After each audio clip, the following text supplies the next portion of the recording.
Abra su Biblia, por favor, en el libro de Lucas, capítulo 2, por favor, si me hace favor. Lucas, capítulo 2. Y déjelo abierto allí mientras yo le doy una pequeña introducción, ¿verdad? De lo que quiero compartirle en esta noche, ¿verdad?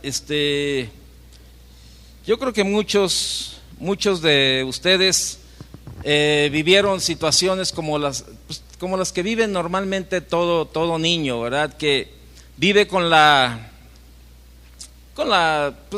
el deseo de que llegue la Navidad.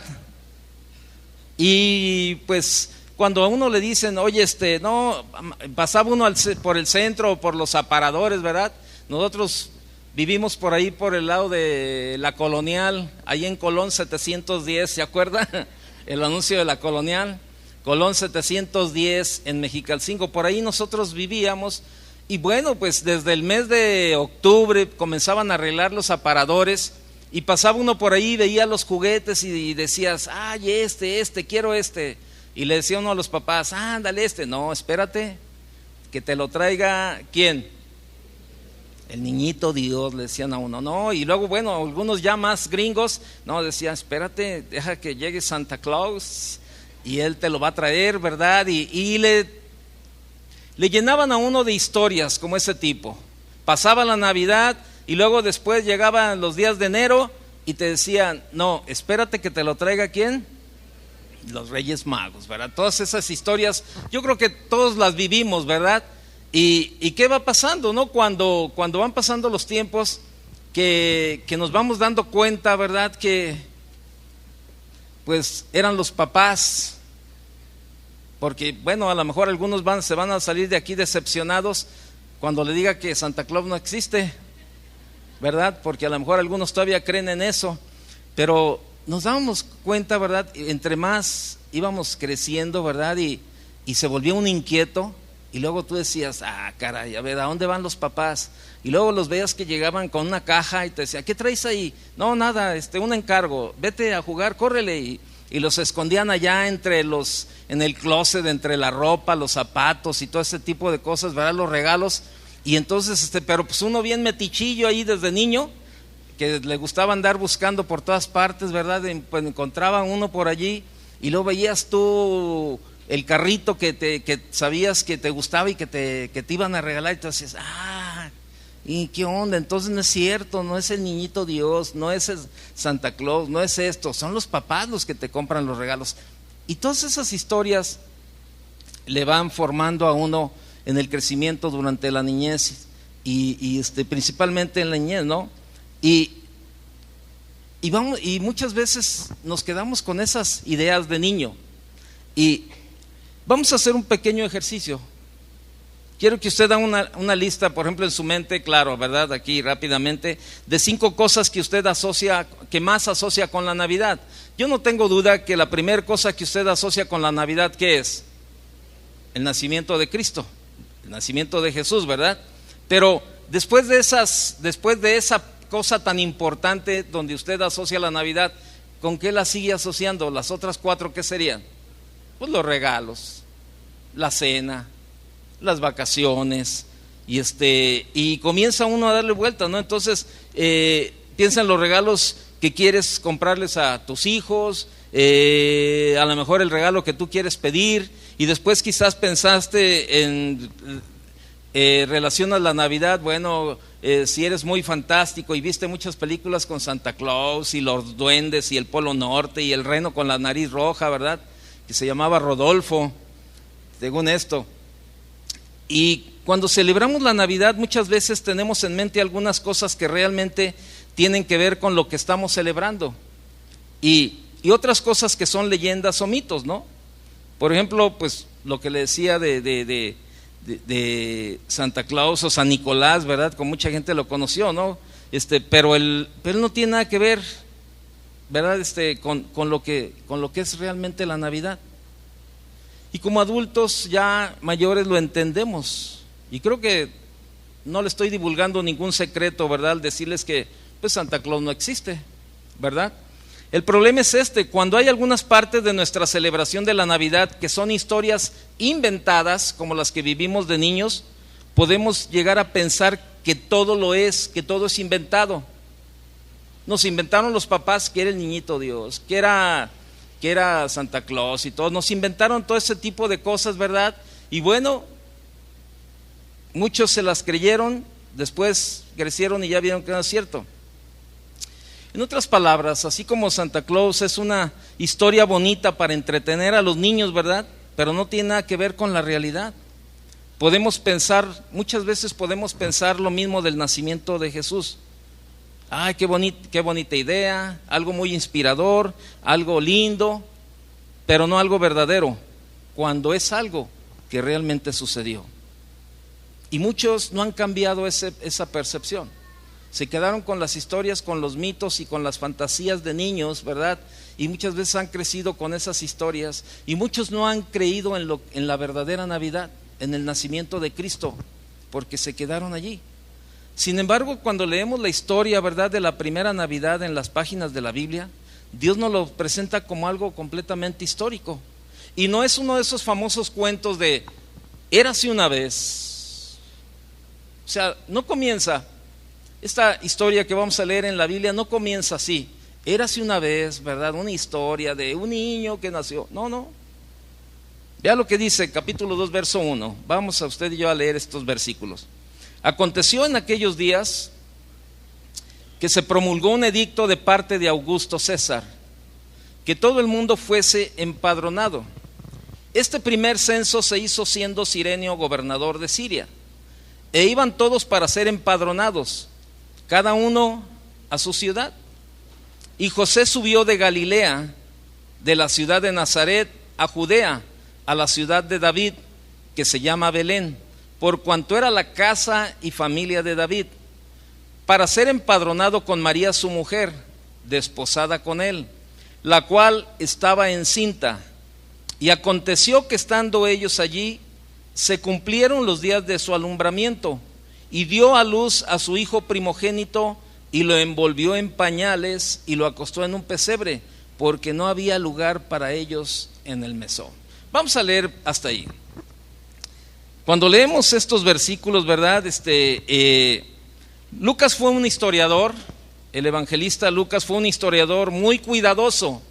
Al principio de su evangelio, él describe cómo investigó y averiguó con cuidado para poner en orden todos los acontecimientos que se habían suscitado, ¿verdad?, en los tiempos del nacimiento de Jesús. Y la Biblia dice que todo esto era para poner en orden todo el contexto del nacimiento de Jesús. O sea, Lucas fue un hombre muy cuidadoso para poner todos los detalles, ¿verdad?, a base de recopilar todo lo que había sucedido, ¿verdad? Y bueno, él lo describe cómo investigó y averiguó con cuidado para poner en orden, de la forma más metódica.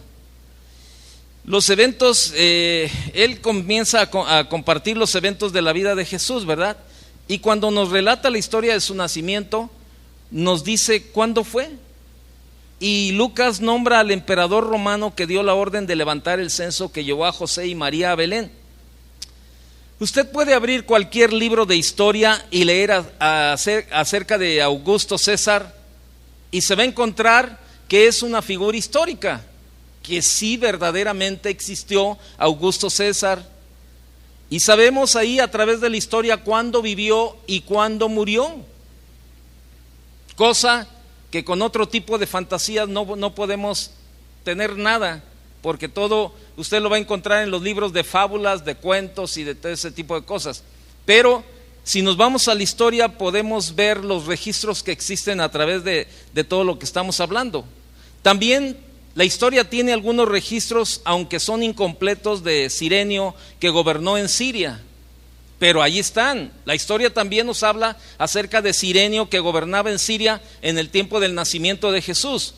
Cualquier persona que leyera este libro, ¿verdad?, cuando Lucas escribió, sabría exactamente cuándo sucedió todo esto. Se podía averiguar. Y en esta Navidad, cuando tú y yo y todos celebremos el nacimiento de Jesús, tenemos que recordar algo bien importante. Tenemos que recordar que su nacimiento es un hecho real, que el nacimiento de Jesús es un hecho real. Nadie ha cambiado la historia en el mundo como la ha cambiado Jesús. Nadie la pudo dividir los tiempos como lo ha dividido Jesús, antes de Cristo y después de Cristo. Y de esa manera también tu vida y mi vida tienen que ser antes de Cristo y después de Cristo. ¿Cómo éramos antes de Cristo? Y eso, cuando tú te conviertes y cuando realmente tu vida es transformada, tú mismo estás avalando que no es una fábula, que no es una historia, que no es un cuento de hadas el nacimiento de Jesús, que verdaderamente Cristo ha nacido y ha nacido en tu corazón, y que tu vida ha sido transformada antes de Cristo y después de Cristo. Antes de Cristo, bueno, pues ahí está mi esposa arriba. Antes de Cristo, un borracho, un drogadicto, un parrandero, un mentiroso, un esto, un lo otro. Después de Cristo, un hijo de Dios. Un esposo que cada día quiere ser mejor esposo, un padre que quiere cada día ser mejor padre, no un alcohólico, no un drogadicto, no un vago, no un mentiroso. O sea, antes de Cristo y después de Cristo, nuestra vida tiene que ser transformada. Probablemente a lo mejor no se ha notado el cambio de la historia en tu vida. Tú sigues caminando y sigues viviendo antes de Cristo. Aunque vienes a una iglesia cristiana y estás en el instituto o algo, pero tu vida sigue estando antes de Cristo. Y no ha llegado al punto importante de separar tu vida y la historia de tu vida. Antes de Cristo fueron los primeros 28 años de mi vida. Después de Cristo han sido los siguientes 34 años de mi vida. Los años más excelentes de mi vida. El haber conocido a Cristo. El haberme dado cuenta que todas las fábulas que me decían de niño tenían una leve verdad. El nacimiento, el niño Dios. Pero Él no se quedó hecho un niño. Él creció y se hizo hombre. Pero a través de cuando leemos la Biblia nos damos cuenta que esta es una historia real, el nacimiento de Jesús. Y cuando celebremos el nacimiento de Jesús, tú y yo tenemos que recordar que es un hecho real, algo que sucedió. Pero hay otra cosa que descubrimos en los datos históricos que Lucas nos presenta. Es una profunda verdad que es capaz de transformar nuestra vida si la entendemos. Piensa por un momento, ¿verdad? Piensa por un momento. ¿Cómo ha sido transformada tu vida? A través del verdadero nacimiento en tu corazón. Ahora la Navidad es un evento mundial. Y mucha gente lo celebra aunque no crean en Dios. Mucha gente lo sigue celebrando por allá, ¿verdad? Ellos no van por el nacimiento de Cristo, ellos van por el festejo, por los regalos, por la cena, por el vino, por todos esos tipos de festejos, pero lo festejan aún sin conocer a Dios. Y nuestro festejo, nuestra vida tiene que ser transformada, tiene que ser diferente. La Navidad tiene que ser diferente a través de nuestra vida. La gente tiene que ver, tu familia tiene que ver que verdaderamente Cristo ha nacido en tu corazón. Y el motivo también de suspender estos días las reuniones, tanto como el 24 y el 25, es precisamente eso, que pasemos tiempo con la familia y que nuestra familia se dé cuenta que verdaderamente celebramos la Navidad y que la Navidad la estamos celebrando con una transformación de nuestra vida. Cuando ellos te comienzan a ver que tú eres diferente y ellos dicen verdaderamente la Navidad es un hecho real. No es la fábula que me platicaron a mí de niño, no es la fábula de los regalos, no es la fábula del arbolito de Navidad. Ahora son adornos y no pasa nada que los tengas, pero verdaderamente la Navidad se convierte en un hecho real cuando nuestras vidas han sido transformadas por el nacimiento de Cristo en nuestro corazón. Sabemos que el Salvador del mundo tenía que nacer en Belén. Y este pequeño pueblo, como nos platica aquí, ¿verdad? Estos primeros versículos del capítulo 2 del Evangelio de Lucas, ¿verdad? Nos dice que Jesús tenía que nacer en Belén. Y este pequeño pueblo era la ciudad de David, el gran rey de Israel. el profeta Miqueas, ¿verdad?, había anunciado cientos de años antes que el Mesías nacería en este lugar. Solo que había un problema. María, la madre del niño, y su prometido José se encontraban en Nazaret, casi al otro extremo del país. Es algo así como si Dios hubiera anunciado que Jesús nacería en San Cristóbal de las Casas, allá en Chiapas, y ellos estuvieran por allá por Chihuahua. Imagínate, por ese lado. ¿Cómo hacer que se movieran la madre y su bebé al lugar correcto? ¿Cómo hacer? ¿Cómo tendría que cumplirse la promesa de que Jesús nacería en Belén, estando ellos en un extremo? Lucas nos relata cómo sucedió, ¿verdad? Él nos habla que, verso 5, dice: para ser empadronado con María, la mujer desposada con él, la cual estaba encinta.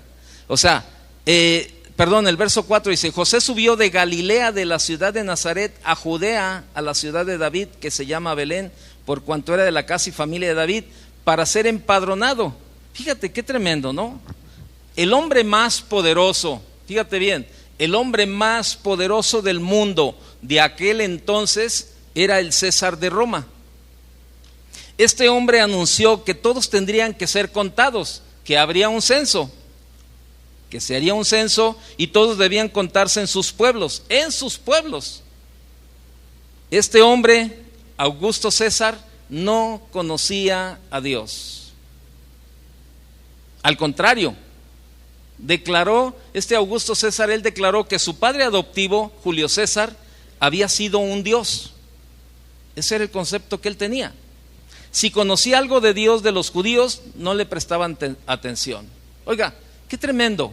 Un hombre que no conoce a Dios, Dios lo usa para que se cumpla la promesa de que Jesús nacería en Belén. Oiga, qué tremendo. ¿Sabe? Todo esto me lleva a un punto bien importante. O sea, a veces nosotros tenemos puestos los ojos en el hombre. Ahorita, por ejemplo, todos en Estados Unidos tienen un temor impresionante, ¿no? ¿Qué va a pasar con el presidente electo? No, es que están todos asustados y están todos así, ¿y qué va a pasar? ¿Y qué va a pasar esto? ¿Y qué va a pasar lo otro? Pero sabe, y le estoy hablando de muchos cristianos, viven con una angustia, con un temor de lo que va a pasar con el presidente electo una vez que tome él el poder. Pero no piensan que Dios puede usar un hombre, aunque no lo conozca, como lo que hizo con Augusto César. Él ni conocía a Dios, ni tenía respeto por las cosas de Dios. Él consideraba a su padre adoptivo como un Dios. Él no le prestaba atención al Dios de los judíos. Y sin embargo, aunque era el hombre más poderoso del mundo, realmente sirvió simplemente como un instrumento en las manos de Dios, para lograr que en un rincón olvidado de su imperio, José y María se trasladaran de Nazaret a Belén, todo con el fin de que Jesús naciera en el pueblo anunciado de antemano por el profeta. Oiga, qué tremendo. El mundo ignoraba lo que estaba sucediendo en aquellos tiempos. El mundo ignoraba qué estaba pasando.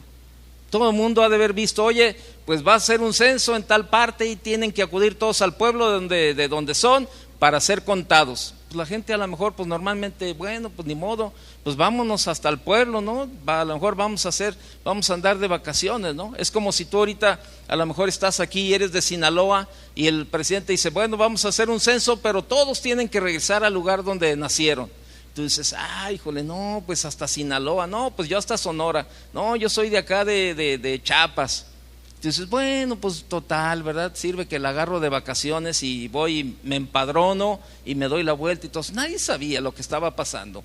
Todo el mundo, yo creo que tenía sus planes y sus cuestiones de hacer solamente lo que Augusto César estaba ordenando, porque era una orden. Pero sin embargo, el mundo ignoraba lo que estaba sucediendo. Pero Dios, déjame decirte algo, Dios está en control de los asuntos de todo, pero de todo el mundo. Tú me dices: ¿cómo? ¿Dios está en el control de los asuntos de todo el mundo? Sí, fíjate que sí. ¿Aún en la necesidad que tengo en este momento? Sí. ¿Aún en la enfermedad física que estoy pasando por este tiempo? Sí. ¿Aún en la economía tan difícil que estoy viviendo? Sí. ¿Aún en el hijo descarriado que le hablo de Dios y que le hablo y no se convierte y cada día está peor?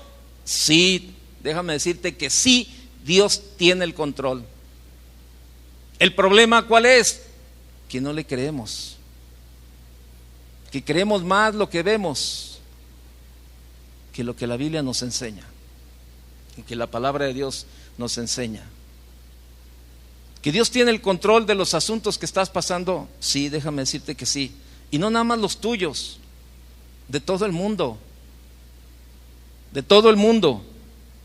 Y los usa para realizar sus propósitos, así de sencillo. Los usa para realizar sus propósitos. Yo no sé cuál sea la situación que tú estás esperando un milagro en este momento, ¿verdad? Pero déjame decirte algo, que allí en la situación que tú estás viviendo, Dios la está utilizando para lograr su propósito en tu vida. ¿Sí sabías eso? ¿O no? Uy, me lo dices como que si tú sigues pensando en que la Navidad no existe. Qué tremendo. ¿Crees que Dios ha perdido el control del mundo en los años que han intervenido? ¿Sí o no? Entonces, ¿por qué te preocupas? ¿Crees que Dios ya no tiene en sus manos el destino de todo ser viviente? ¿Cómo ves? Qué tremendo. De la misma manera en que Dios usó el edicto del César para llevar a José y María hacia Belén, Él todavía obra en el mundo, déjame decírtelo, créelo, Él todavía obra en el mundo, Él todavía obra en la historia, todavía obra en la realidad. Cuando tú y yo nos entregamos a Cristo y vivimos confiados en el Dios que gobierna la historia, podemos tener una gran seguridad en Él, podemos descansar y confiar en Él, podemos saber que Dios está obrando en nuestras circunstancias para nuestro bien.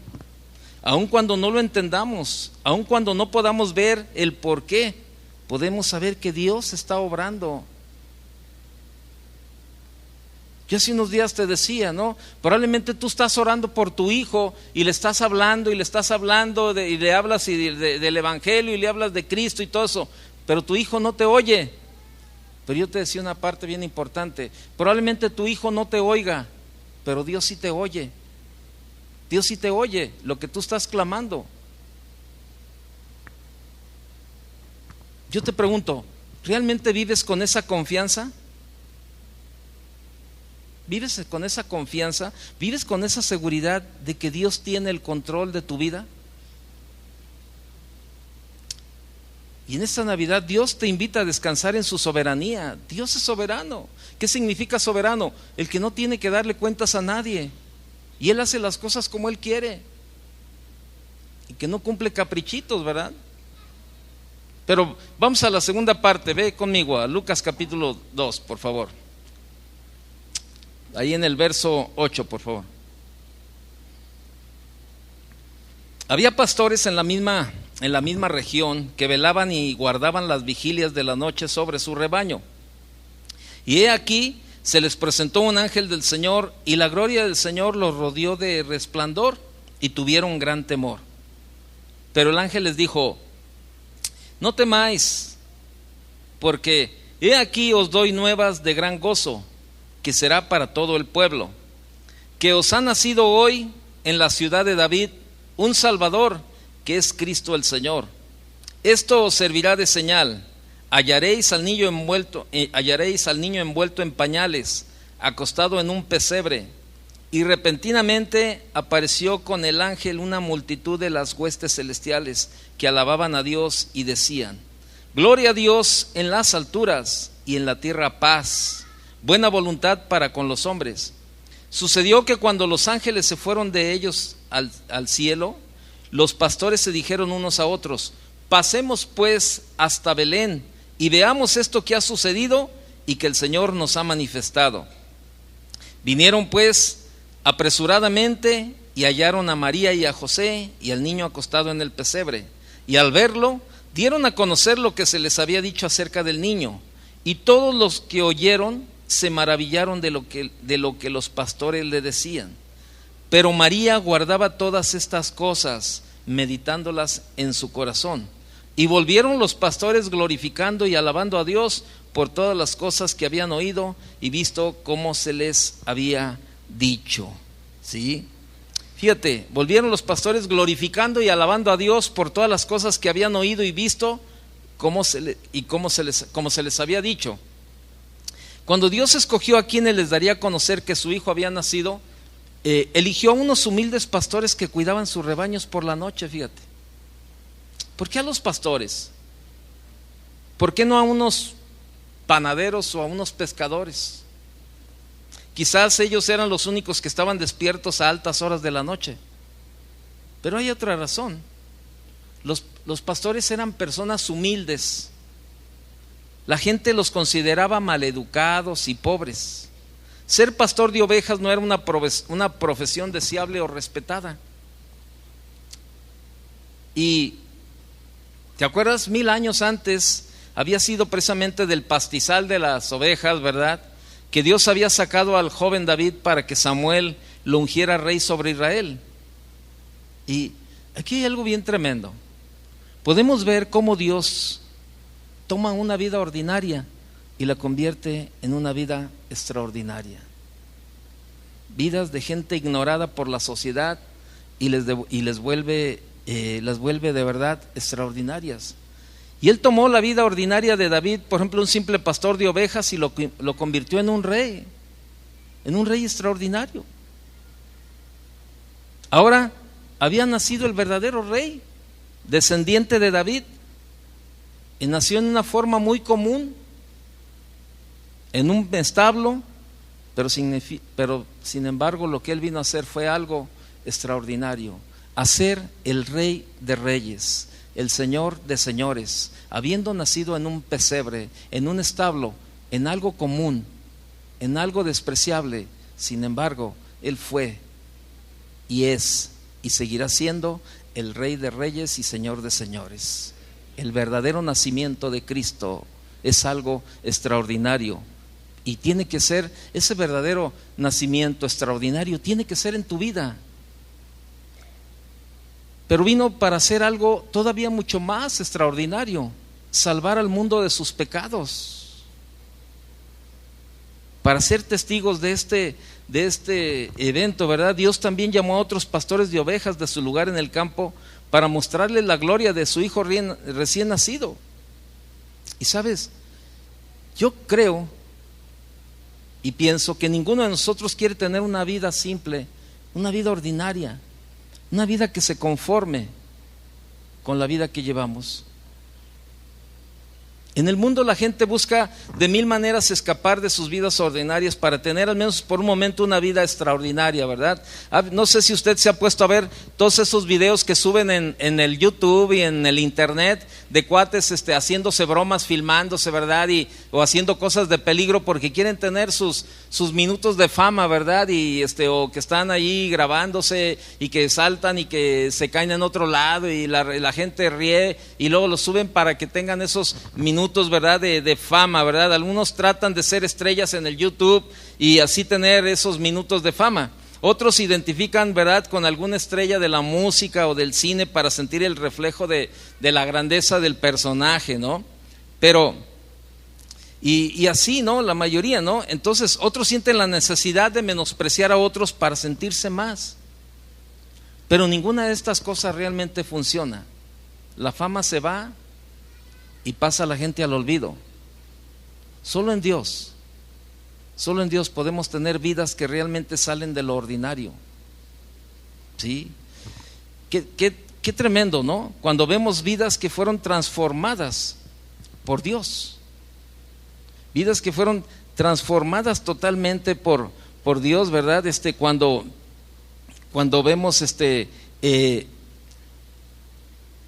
cómo Dios escoge cómo Dios escoge, ¿verdad? Lo que muchos escoge a aquellos que para muchos no sirven. ¿Por qué escogió Dios a Moisés si hasta él mismo se despreciaba? Porque aunque Moisés tenía un bajo concepto de sí mismo, Dios miró su corazón valeroso. Vemos a un Gedeón, vemos a tanta gente, a Samuel, vemos a tanta gente que Dios escogió, que Dios transformó, cuando Él vino a través de su Hijo Jesucristo a nacer en esta tierra. Y Él quiere transformar nuestras vidas de verdad, a través del verdadero nacimiento. Y muchos nos hemos quedado con esa parte, ¿verdad? De no creer, de verdad, realmente, ¿cómo fue la verdadera Navidad? Y la verdadera Navidad no son los regalos. La verdadera Navidad no es todo lo que rodea. Es bonito, ¿verdad? Tener unas luces, tener un arbolito, tener ahí algún arreglo, qué bonito. Pero la verdadera Navidad, cuando tu vida es transformada y verdaderamente Cristo ha nacido en tu corazón, tu vida opaca todos esos arreglos que están alrededor. Porque la gente ya no se fija en el mejor arbolito. Toda la gente se esmera por tener el mejor arbolito, y muchos van y compran arbolitos de 2 metros de altura, ¿verdad? Y frondosos y bonitos, y escogen las mejores luces, y escogen las mejores la mejor estrella para ponerla en la punta, la mejor serie de Navidad, todo eso para lucir y para tener lo mejor, para sentir la Navidad. Otros van y escogen, ¿verdad? La mejor corona para ponerla en la puerta, y de esa manera decir, para tener una verdadera Navidad. Pero déjame decirte algo, esa no es la verdadera Navidad. Ese no es el propósito de la Navidad. El propósito de la Navidad es que tú y yo, de verdad, abramos nuestro corazón para que haya un verdadero nacimiento y para que haya una verdadera transformación en nuestra vida. Dios quiere transformar. Dios quiere que nuestra vida sea transformada a través de lo que Él ha hecho. Dios escogió a todos estos pastores, ¿verdad?, para darles la noticia. Pero nada funciona cuando lo ponemos a Él en primer lugar. Dios tomó esos sencillos pastores y los convirtió en los primeros evangelistas. Visitaron a Jesús y contaron todo lo que les había sucedido en el campo, y luego regresaron a sus rebaños contando la grandeza del Señor. En un encuentro con Jesús, las vidas de estos humildes pastores pasaron de lo ordinario a lo extraordinario. ¿Te acuerdas el encuentro que tuvo Pablo con Jesús? Pablo tuvo un encuentro con Jesús y su vida no volvió a ser la misma. Yo te pregunto, ¿cómo está tu vida? ¿Tu vida sigue siendo la misma que antes de Cristo? ¿O tu vida es diferente después de Cristo? Y yo creo que lo que mejor saben de todo esto es la familia que vive con nosotros, aquellos que están viviendo con nosotros y que conocen realmente, ¿verdad?, lo que está pasando. En un encuentro con Jesús, tu vida puede pasar de lo común a lo extraordinario.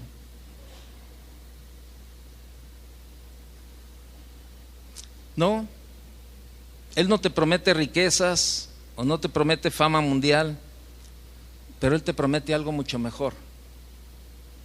Te promete un lugar a su lado para toda la eternidad, y una vida con sentido aquí y ahora. Oye, qué tremendo, ¿no? Hace unos días yo recordaba y platicaba con un pastor. Yo le decía, qué tremendo, qué precioso es ahora cuando ya conocemos a Dios y que nuestra vida ha sido transformada. Hace años, yo le decía, yo recuerdo que pues sí, estábamos esperando la Navidad porque ya sabíamos que iba a ser un día de reventón, una noche de desenfreno con alcohol, con todo ese tipo de cosas, ¿verdad? Comida y todo eso, sin sentido, ¿verdad? Al día siguiente te levantabas y tu vida no tenía sentido. Tú solamente vivías para ese tipo de cosas, ¿verdad? Y pasaba el 25 y ya te ponías y te arreglabas para esperar que llegara el 31, ¿verdad? Y celebrar el año nuevo, pero eran nuestras vidas sin sentido, no tenían sentido. Vivíamos una vida muy común, pero sabes, ahora el nacimiento de Él le ha dado sentido a nuestra vida, aquí y ahora. Ahora tenemos un sentido del por qué vivir. Ahora sabemos por qué estamos aquí. Tú y yo estamos aquí para hacer la voluntad de Dios, para agradarle a Él para glorificarle, ¿verdad? A través de nuestra adoración, a través de nuestra alabanza. O sea, Él ha transformado nuestras vidas. Él no te promete riqueza, no te promete fama, pero sí te promete un lugar a su lado, por toda la eternidad.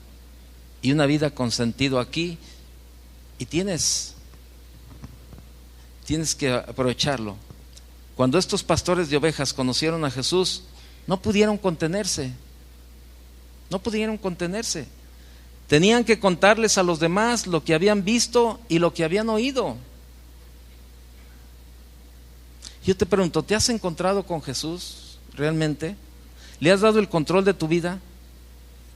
¿Estás contándole a otros lo que Él ha hecho por ti y en ti? Es precisamente el motivo de la celebración. Es precisamente el deseo de que estemos juntos todos estos días en la familia, y cuando viene familia de fuera, ¿verdad? Y que podamos compartirles y podamos decirle, mira, esto es la Navidad. La Navidad no es no es el regalo más caro. La Navidad no es el mejor vino. La Navidad no es el mejor arbolito. La mejor Navidad es una vida transformada a través del nacimiento de Cristo. Y eso es lo que Dios quiere. Y es el propósito por el cual Dios ha venido a través de su Hijo Jesucristo. Y en el nacimiento de Jesús, Dios mostró que Él controla todos los detalles de la historia. Él controla todos los detalles de la historia. Él está en control de todo lo que sucede a nuestro alrededor y está realizando su plan de salvación. Por eso no debemos de ver con los ojos humanos.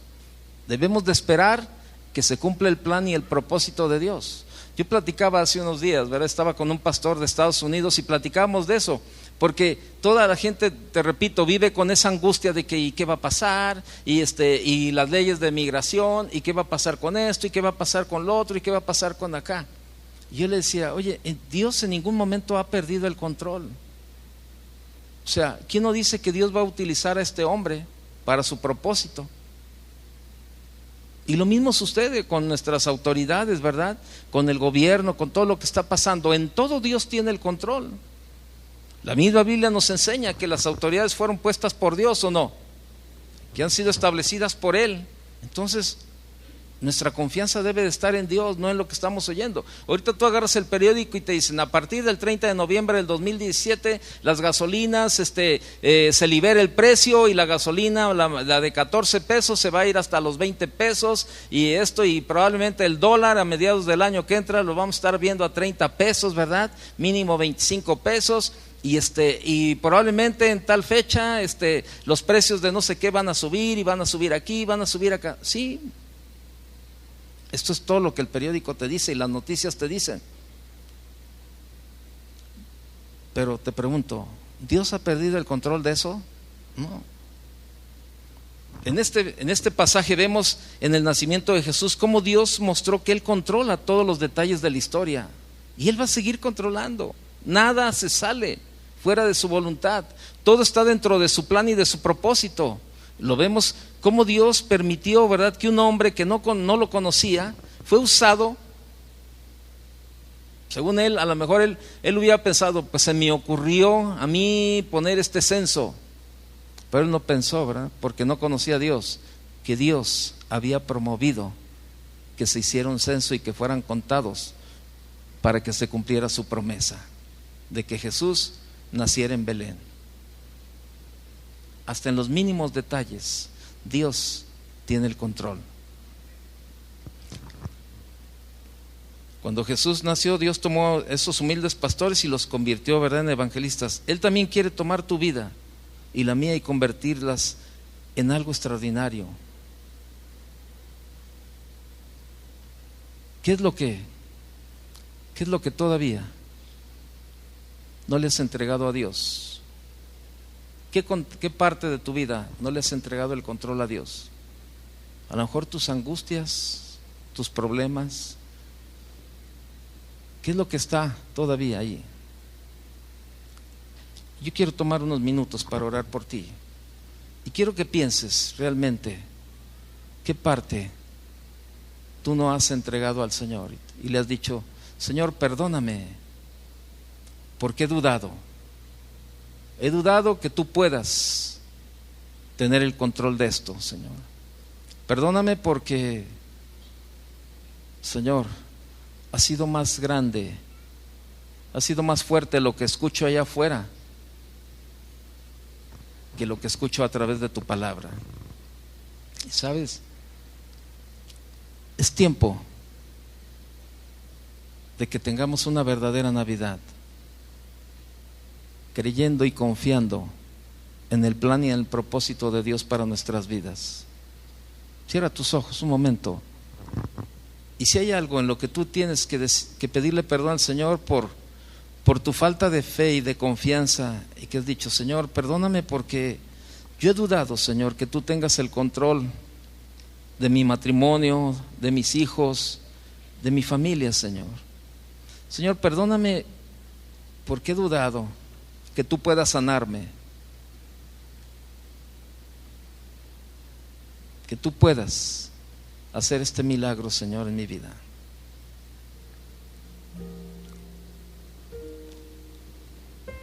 En esta noche, Dios quiere que en esta Navidad tú reconozcas su soberanía y que tú comprendas que todo es conforme a su voluntad y que todo obra conforme a su propósito, y que si Dios aún sigue controlando todos los detalles de la historia, con mayor razón sigue teniendo cuidado de tu vida y de lo que estás pasando.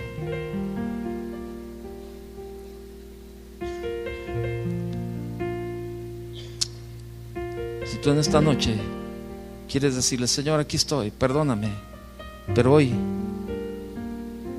Señor, quiero celebrar una Navidad confiando en ti, Señor, dependiendo de ti. Si tú quieres hacerlo, ponte de pie y vamos a orar juntos y pedirle al Señor: Señor, transfórmanos. Que la verdadera Navidad sea compartida a través de nuestras vidas.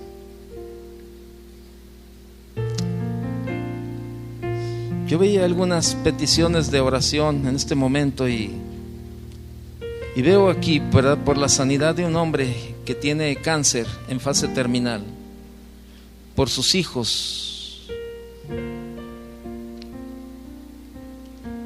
por una persona que en este momento le están haciendo una cirugía en su nariz,